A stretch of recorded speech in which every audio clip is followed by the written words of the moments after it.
참 반가운 선물 나에게 와서 에덴 성 안에 가봅시다.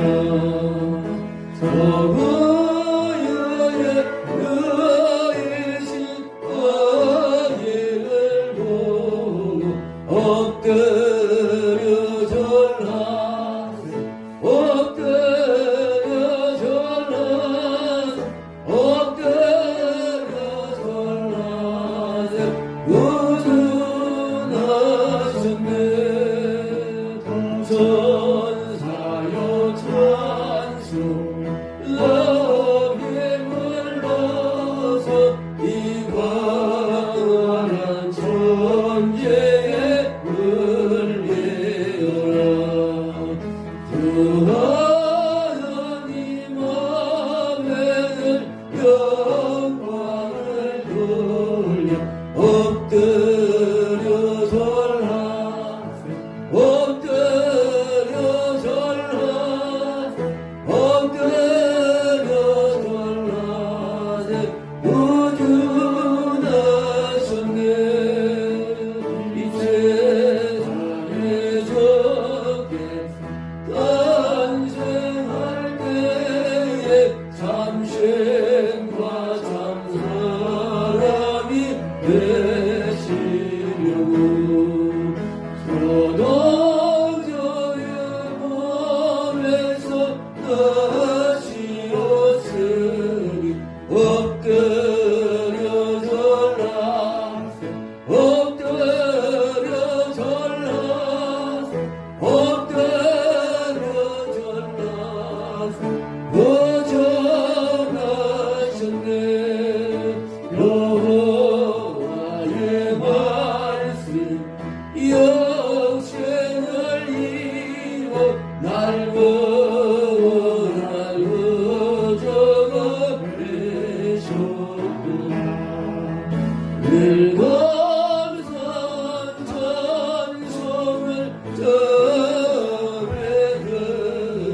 엎드려 절하세 엎드려 절하세 엎드려 절하세 거저나셨네.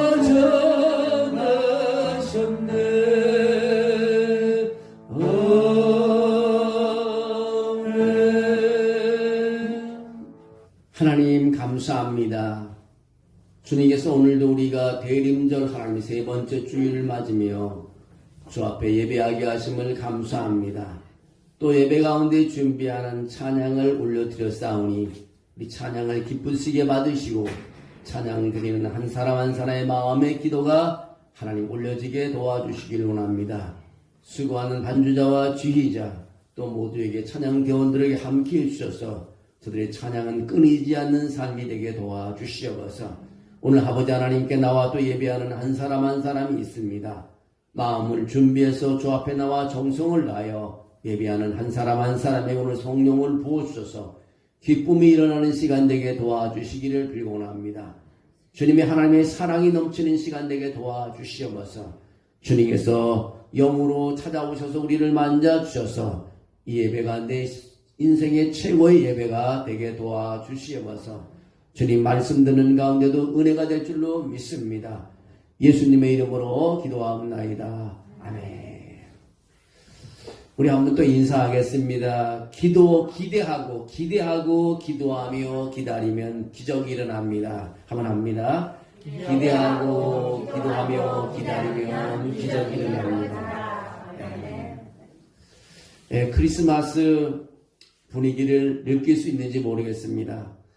아파트마다 추리를 해놓고 상점에 가도 백화점에 가도 많은 추리로 아름답게 해놓은 곳을 볼 수 있습니다. 보면 우리 교회만 좀 초라하지 않나 그런 생각이 드는데 어쨌든 우리 마음이 중요한 것 같습니다. 정말 내가 그리스도의 오심을 준비하고 맞을 준비가 되었는지 그것이 오늘 굉장히 중요한 것 같습니다.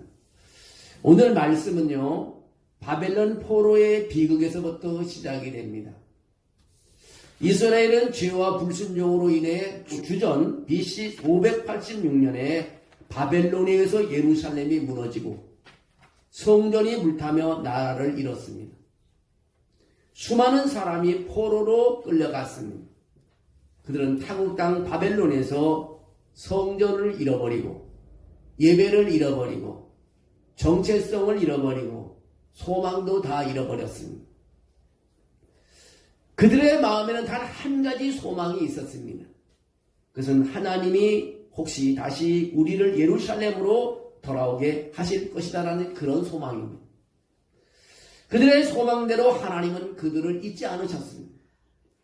70년이 지난 후 70년 포로 생활이 끝난 후에 예언대로 하나님은 전혀 예상치 못한 방식으로 이스라엘을 회복하는 것을 보게 됩니다. 페르시아 왕 고레스 왕이 바벨론을 정복한 후 하나님께 감동되어 다음과 같이 명령을 내립니다. 유다 백성들은 예루살렘으로 돌아가도 좋다. 그리고 성전을 다시 지어 예배할 수 있게 해주었습니다.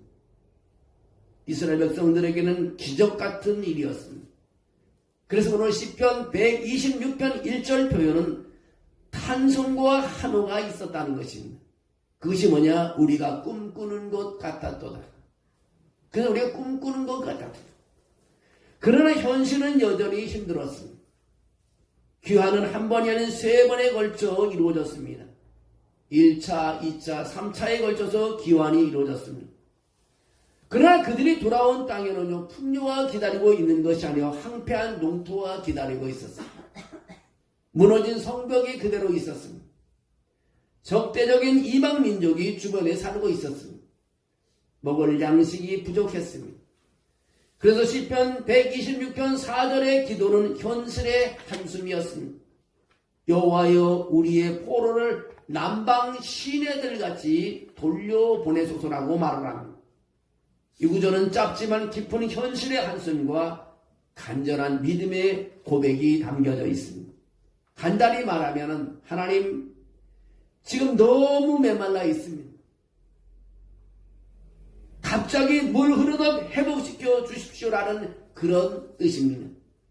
남방 시내는 뭡니까? 여기서 남방 지역은 이스라엘 남쪽 사막 지역을 말하고 있습니다. 이것은 평소에는 완전히 말라있는 메마른 계곡입니다. 하지만 갑자기 큰 비가 오면 순식간에 물이 폭포처럼 흘러넘치는 곳이 바로 이 남방 지역입니다. 말라있다가 한순간에 살아나는 곳입니다.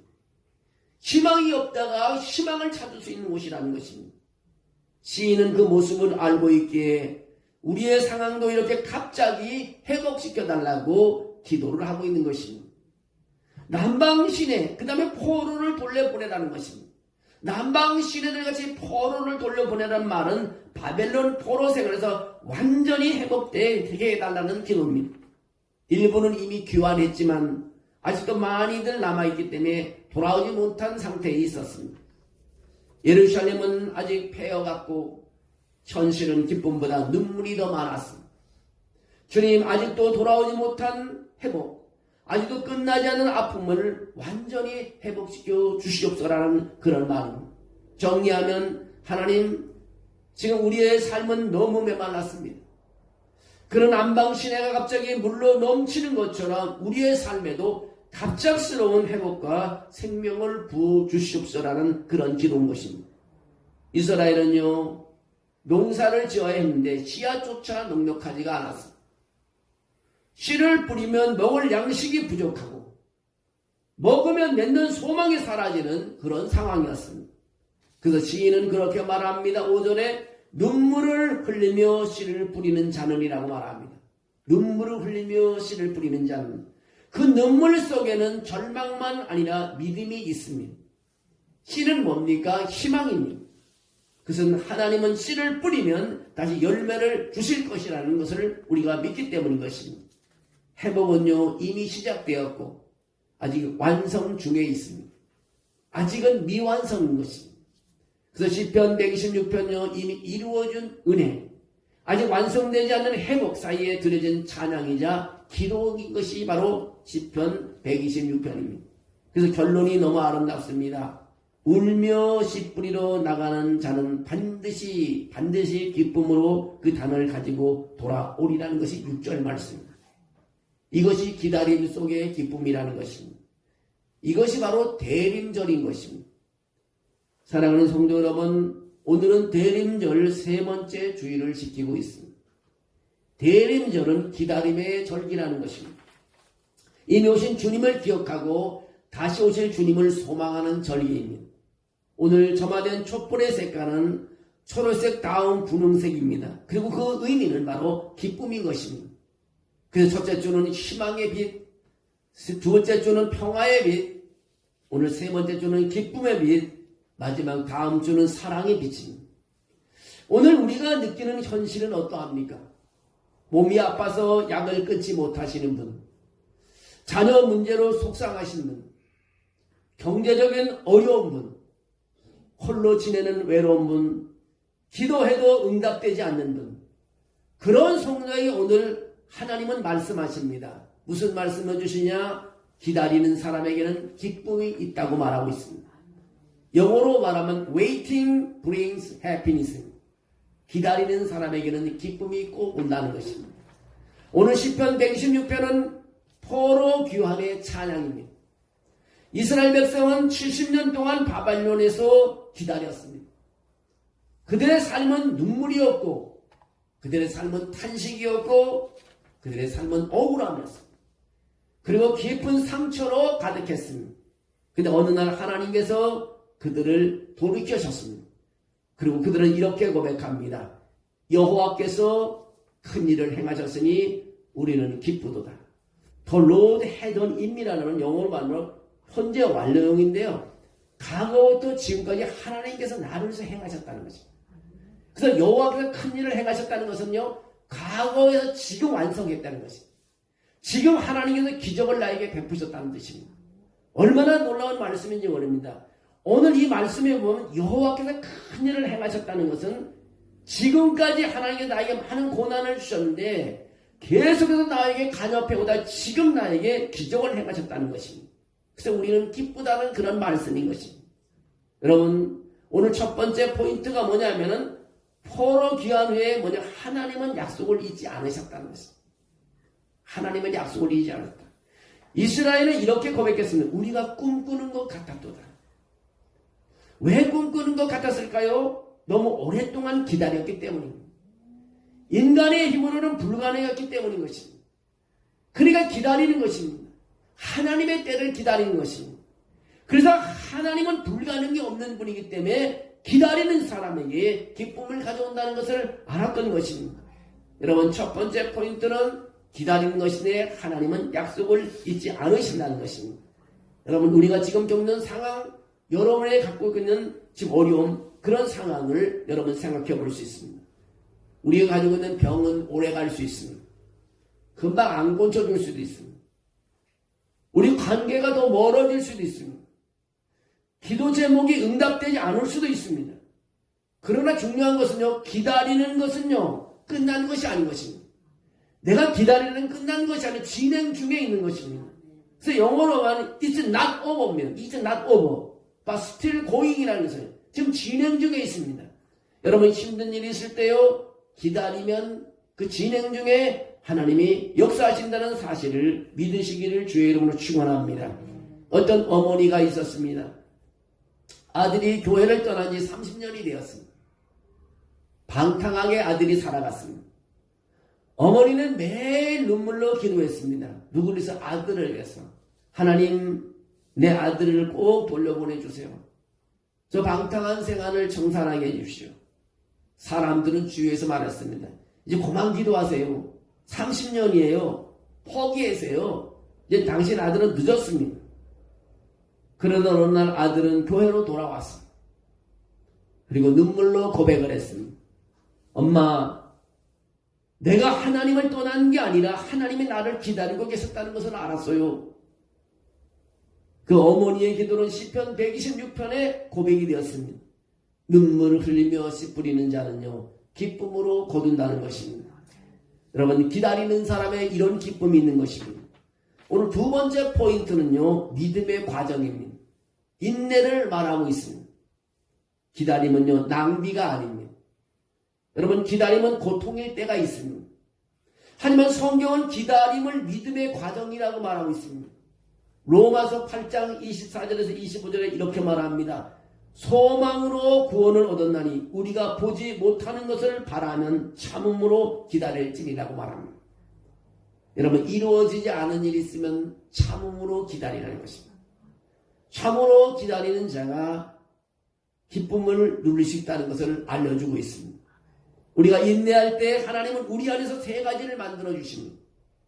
믿음을 깊게 해주십니다. 믿음이 깊어졌다는 것은 흔들리지 않는다는 것입니다. 그 다음에 성품을 다듬어 주십니다. 짜증내고 화나고 나의 성품을 그렇게 하지 않고 잘 다듬어 주신다는 것입니다. 또 하나는 소망을 잃지 않게 해주신다는 것입니다. 여러분, 우리가 인노할 때 기쁜 믿음을 가지고 성품을 새롭게 하나님이 다듬어 주시고 새로운 꿈, 소망을 갖게 해준다는 것입니다. 기다리면요, 정지 상태가 아니라 성장의 시간인 것입니다. 중국에는 맹종죽이라는 그런 대나무가 있는데 5년 동안 아무런 성장이 보이지 않다가 5년이 지나면 6주 만에 30m 이상 자라는 대나무가 있습니다. 왜 그럴까요? 5년 동안 땅속 뿌리를 깊게 땅속으로 내렸기 때문입니다. 지금의 기다림은요, 하나님이 나를 준비시키는 시간인 것입니다. 하나님 우리를 준비시키고 있습니다. 그 준비하는 시간은요, 나에게 희망의 시간인 것을 우리는 알 수 있습니다. 세 번째 포인트는요, 끝은 반드시 기쁨으로 바뀐다는 것입니다. 영어로 말하면 the end is always joy라는 것입니다. 끝은 반드시 기쁨이라는 것입니다. 오늘 본문 마지막 절에도 그렇게 말합니다. 울며 씨를 부리러 나간 자는 반드시 기쁨의 단을 가지고 돌아온다. 오늘 마지막 절입니다. 울며 씨를 부리러 나간 자는 반드시 기쁨으로 그 곡식단을 가지고 돌아오리라고 말합니다. 여기서 중요한 단어가 있습니다. 무슨 단어냐? 반드시라는 것입니다. 하나님은 혹시, 아마, 기대해봐 이런 단어를 쓰지 않고 반드시라고 합니다. 반드시 뭐냐? 꼭이라는 것입니다. 하나님은 확실한 약속을 주신다는 것입니다. 고난은요, 결코 끝나는 것이 아닙니다. 과정이라는 것입니다. 우리의 종착지는 기쁨이라는 것입니다. 한 권사님이 남편을 먼저 보내고 수년 동안 눈물로 기도를 했다고 합니다. 사랑하는 사람을 잃은 기쁨, 슬픔 속에서 오랫동안 마음이 아프고 외로웠다고 했습니다. 그분의 인생은 마치 겨울처럼 차갑고 고통스러웠습니다. 그래서 권사님은 하나님 다시 웃을 수 있게 해주소라고 하나님께 기도했습니다. 너무 힘들고 우울해서 웃을 힘도 없던 권사님이 하나님 제 마음을 회복시켜 주세요라고 매일 간절히 하나님께 기도를 했습니다. 이 기도는 마음의 치유를 구하는 눈물의 기도였습니다. 그 후 이 권사님은 스스로 말하기를 하나님이 제 마음에 꽃을 피우셨다고 했습니다. 어느 날 하나님이 그녀의 마음에 새로운 평안의 은혜를 주시고 기쁨을 주시고 희망을 주셨다는 고백입니다. 눈물의 시간은 여전하지만 그 안에 기쁨의 새싹이 돋아나기 시작했다는 것입니다. 울며 심었던 씨가 기쁨의 열매가 된 것입니다. 시편 126편의 말씀처럼 슬픔 속에서도 하나님을 붙들며 눈물로 기도했던 시간이요, 나중에 기쁨의 결과 평안, 회복, 새 희망으로 돌아왔다는 뜻입니다. 여러분, 결론을 맺자면요, 기다리는 사람에게 기쁨이 온다는 것입니다. 오늘 말씀을 세 문장으로 정리하면 기다리면 인내이며 믿음의 과정입니다. 하나님을 향한 눈물은 씨앗입니다. 또 하나님은 반드시 기쁨의 열매를 거두게 하신다는 것입니다. 여러분에게 기쁨의 열매가 있기를 주의 이름으로 축원합니다. 기도하겠습니다. 주님, 아직 응답되지 않은 기도 때문에 실망한 마음이 있다면 위로해 주시옵소서. 우리의 눈물, 우리의 한숨, 우리의 기다림이 헛되지 않음을 믿습니다. 주님, 오실 날을 바라보며 기쁨으로 기다리는 사람 되게 해 주시옵소서. 예수님의 이름으로 기도하옵나이다. 아멘. 예수의